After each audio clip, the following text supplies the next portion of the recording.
ณโรงเรียนสัตว์ป่าแห่งหนึ่งที่รายล้อมไปด้วยฝูงสัตว์มากมาย ในโรงเรียนแห่งนี้มีสัตว์อยู่ทั้งหมด5 ตัวที่เป็นเพื่อนรักกัน ได้แก่ ลูคัส สิงโตน้อยน่ารัก ลูซี่ กระต่ายป่า ป๊อปปี้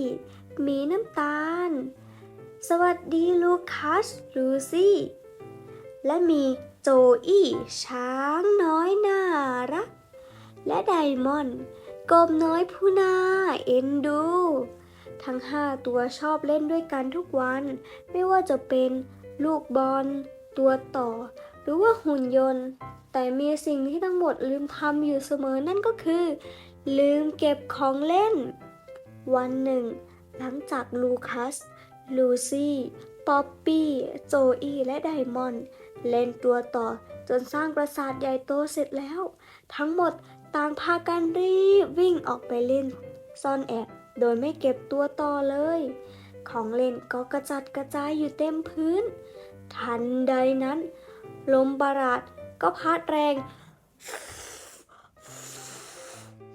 พร้อมกับเสียงหัวเราะเยาะที่ดังขึ้นฮ่าฮ่าฮ่าฮ่าฮ่าฮ่าพวกเจ้าไม่เก็บของเล่นดูสิว่าข้าจะทำอะไรกับพวกเจ้าเสียงนั้นดังมาจากพายุเก็บกวาด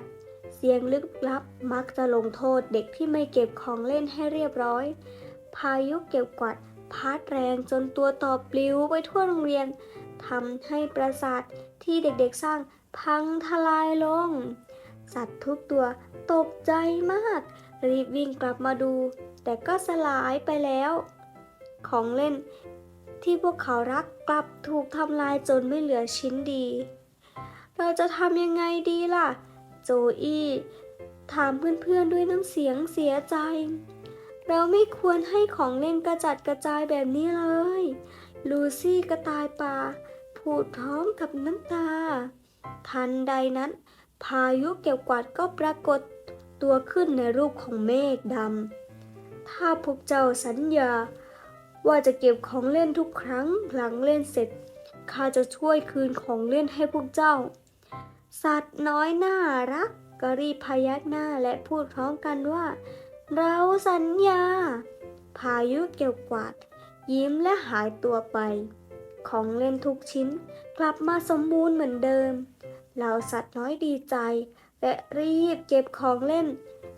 ทุกครั้งหลังเล่นเสร็จ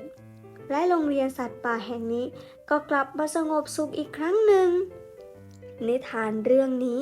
สอนให้รู้ว่าความรับผิดชอบเริ่มต้นจากสิ่งเล็กๆเช่นการเก็บของเล่นเพราะความเรียบร้อยจะนำมาซึ่งความสุขของเด็กๆ